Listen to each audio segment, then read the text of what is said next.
And welcome to the Doug Karns program here on All Noise Radio. 267-495-4866 is my phone number, or leave me an email at dougkarnsprogram@gmail.com. All right, have you paid attention to the Wall Street protests yet? Have you watched the news? I mean, not that the news is giving you anything viable, but I suggest you start paying attention to it and understand what it is. Do your own homework, go on the internet, and find out who is supplying this protest and who's organizing it. Because this new poll in the Wall Street Journal says 1/3 of the occupiers say violence is okay. So 1/3 of that crowd believes violence is okay to get the job done, what they want to get done. Now, do you agree with that? Because this is the scary thing, because all it takes is a couple people to start becoming violent, starting a riot with the police, and more people joining in to help those people. So it takes just a few to spark something bad in New York City. I mean, we've seen it a couple times already. I'm sure you've seen the videos of the beating protesters back with their batons. I mean, it's happened. Thankfully, nothing bigger has happened yet. But if 1/3 believes in violence, then what's stopping that 1/3 from becoming violent? The poll goes on to say that 32% call themselves Democrats, 33% say that they have no party affiliation, 25% probably will not vote in 2012, 52% have been politically active before, 98% support civil disobedience, which obviously because they're being disobedient in New York City. 15% are unemployed, which means 85% have jobs, which should outrage you right there, because these people are just joining the movement to join the movement.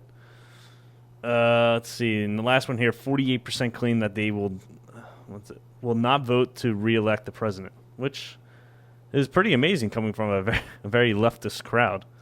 But 1/3 is okay with violence. I mean, that is a scary thing right there. If that should not wake you up, then, because look at France and look at Greece and everything.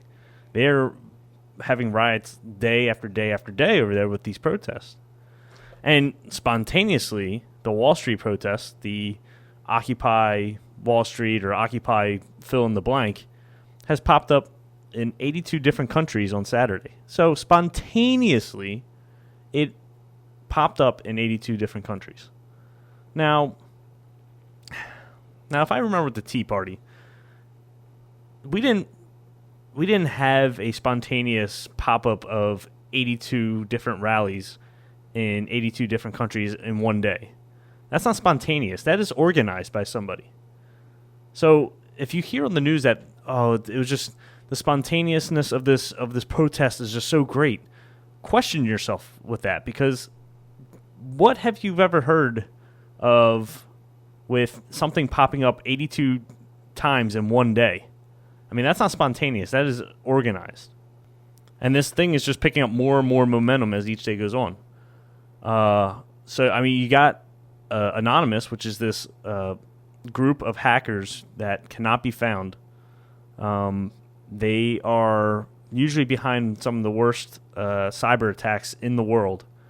And they put out this message. So let me play it right here and see what you think about it, because it's kind of spooky, and they're supporting this movement all the way because they want chaos in the country. Or, I'm sorry, in the world. So they're supporting this, and they're putting out this threat to kind of help push people run on the bank. So let me play this right here. Bank Transfer Day public announcement. Together we can ensure that these banking institutions will always remember the 5th of November. If the 99% removes our funds from the major banking institutions to non-profit credit unions on or by the 5th of November, we will send a clear message to the 1% that conscious consumers won't support companies with unethical business practices. 1. Open an account with a credit union. 2.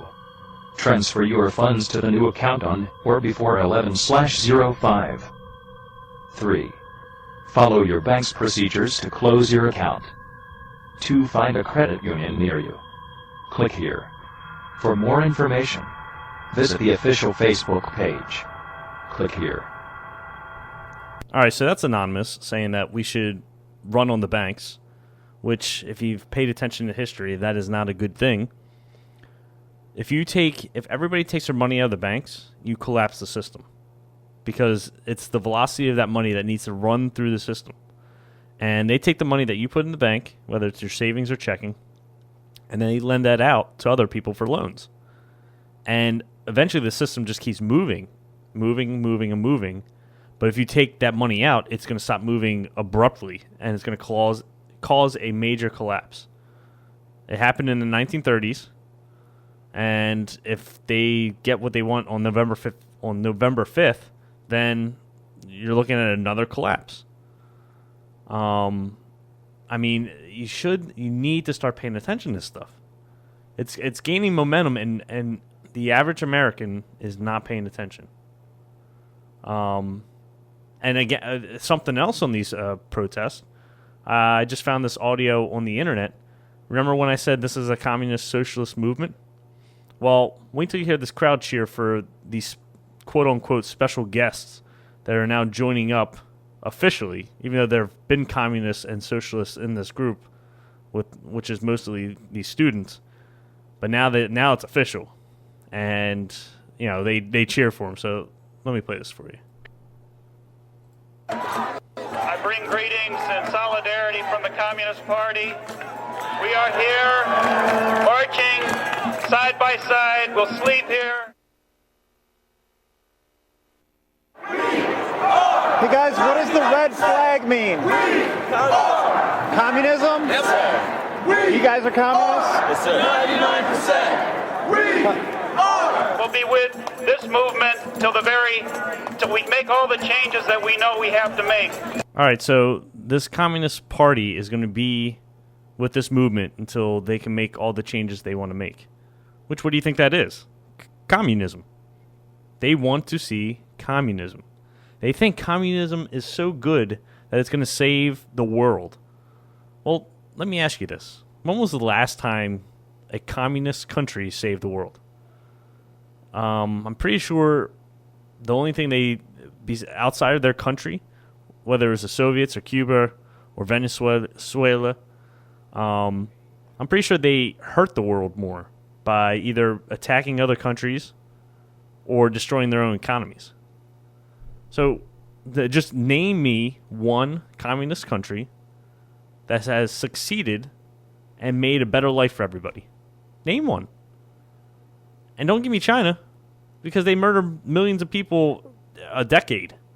Whether it's their kids or, let's just say they don't really care about people dying in their own factories. There's really no too many strict laws about that over there. So before you start complaining about the work conditions here, don't forget what it's like over there. This movement is part and parcel and in the great tradition in this country of people-powered democracy. Is that what this protest is about? We're just here to support, comrade. Gotcha. What do you think the message is of the protest? You're hearing it right now, man. We are the 99%. What began in Madison, Wisconsin, and blew through Ohio, and camped out in Zuccotti Park in New York, is in Chicago today and across the country. This is a whole history of people-powered democracy that we have had throughout our history as a country. Kicking out the king, defeating and abolishing slavery, defeating fascism. Okay, so this guy's talking about kicking out a king, defeating fascism, defeating slavery. What the hell do you think communism is?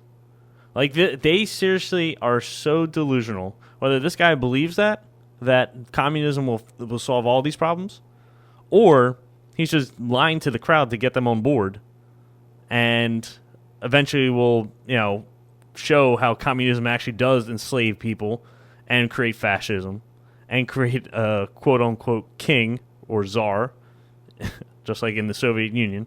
I mean, like, how does nobody put two and two together? It's so simple.